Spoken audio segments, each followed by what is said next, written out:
Bem, ontem Bolsonaro concedeu entrevista à TV Globo e afirmou que vai aceitar o resultado das eleições, desde que o processo seja limpo. E citou exatamente a participação das Forças Armadas no Comitê de Transparência do Tribunal Superior Eleitoral. Serão respeitados os resultados das urnas, desde que as eleições sejam limpas e transparentes. Como você disse que são auditáveis, em 2014 não aconteceu isso. Mas tudo bem, vamos botar um ponto final nisso? Teremos eleições, o ministro Alexandre de Moraes acabou de assumir. Tem um encontro, pelo que me parece, um encontro com o ministro da Defesa para tratar desse assunto sobre transparência eleitoral. Tenho certeza que o ministro Alexandre de Moraes vai conversar e chegar a bom termo essa questão de eleições. Agora, precisei provocar para que chegasse a esse ponto. Pode ter certeza que vão ter eleições limpas e transparentes no corrente ano. Nessa mesma entrevista, o presidente, candidato à reeleição pelo PL, justificou a aliança com o Centrão. Segundo ele, sem os parlamentares que integram o bloco, ficaria difícil governar.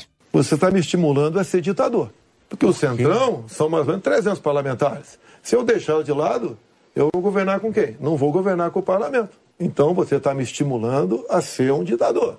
São 513 deputados, 300 são de partidos de centro, pejorativamente chamados de Centrão. O lado de lá, os 200 que sobram, é o pessoal do PT, PCdoB, PSOL, Rede. Não dá para você conversar com eles. Até eles não teriam número suficiente para aprovar sequer um projeto de lei comum. Então, os partidos de centro fazem parte, em grande parte, da base do governo para que nós possamos avançar em reformas.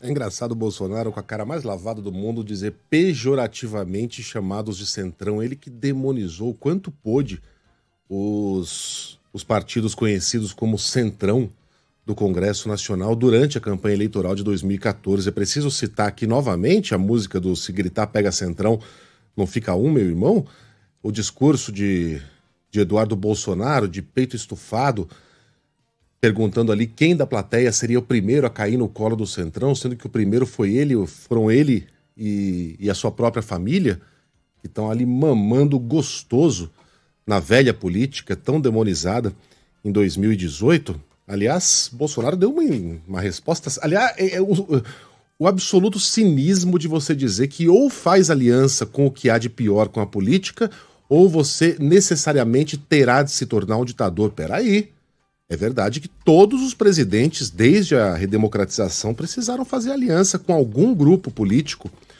numeroso que se encontra naquele vórtice ali que a gente chama de Centrão, sim. Mas nunca ninguém entregou a chave do cofre ao Centrão como fez Bolsonaro. Nunca ninguém colocou um político do Centrão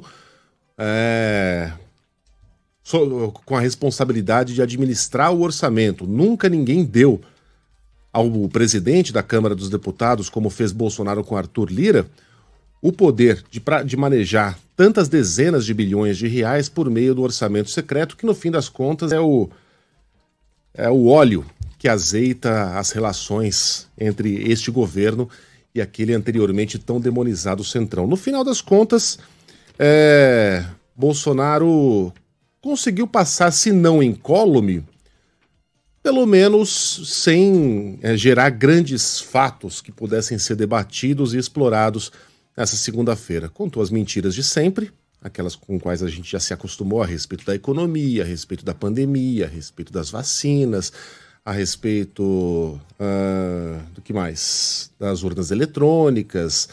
Nesse fronte não houve novidades. Provavelmente não perdeu votos. Reforçou o elo com seus eleitores, né? Claramente. Sim, dificilmente terá perdido votos entre os seus, mas me pergunto se terá ganho votos entre aqueles que não estavam dispostos a votar nele.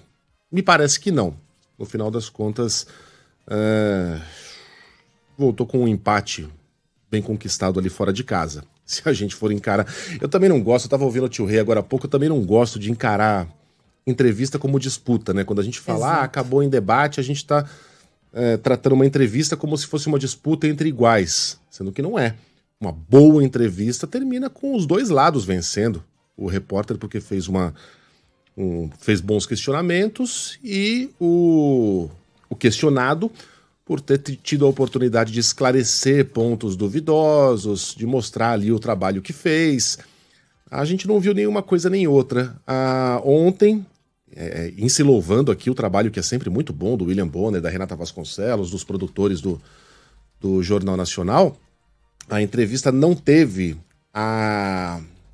aquele clima mais aguerrido e mais, como é que eu vou dizer aqui, alucinante das entrevistas de 2018, até porque o tempo foi aumentado, né, de 20 para 40 minutos. Então a coisa aconteceu de modo mais cadenciado, as perguntas eram mais longas, os confrontos eram mais raros, mas de qualquer maneira, Bolsonaro conseguiu passar por esse grande teste de fogo. Ontem eu estava assistindo a entrevista com a minha mulher, que é psicóloga, e logo no início ela virou para mim, tem uma sensibilidade que a gente talvez não tenha para isso, né? E disse, estão nervosos. Eu, quem tá nervoso? Ela, todos. É natural, né, gente? Aliás, ela só fez a ressalva. Super natural. Ela só fez a ressalva. A Renata eu ainda não sei, porque ela ainda não falou. E até então, só o William tinha feito perguntas, depois a Renata Vasconcelos entrou. Mas ela disse, estão os dois nervosos. Inclusive o entrevistador. É natural.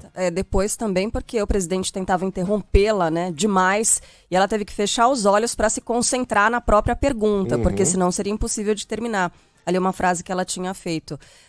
Ficou muito claro, né, essa estratégia da cortina de fumaça, que é usada com muita frequência, tanto no governo quanto na campanha. Nesse momento em que um tema muito incômodo para o presidente, que é o tal do Centrão, né, e também depois daquela fala do blogueiro, ali depois do entreveiro do presidente com aquele blogueiro, tal da coisa da tchutchuca do Centrão, ele solta uma coisa mais chocante, que é o tal do você está me estimulando a ser um ditador. Aí a gente fica, nossa, uau, não sei o quê, e aí acaba passando outro tema.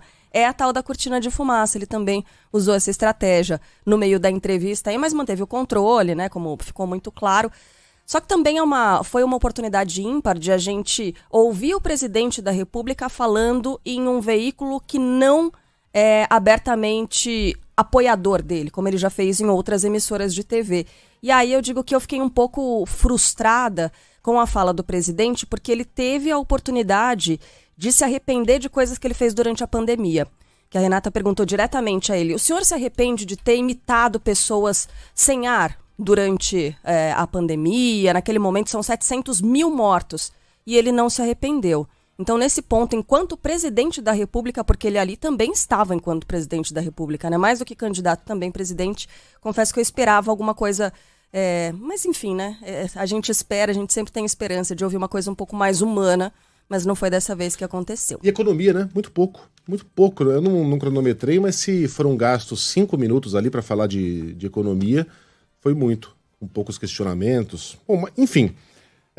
foi-se o primeiro round. Lula será entrevistado na quinta-feira, quando estaremos a apenas 3 dias do debate, ou seja, ainda teremos uma semana movimentadíssima. Só começou, a gente está apenas na terça-feira, capitão.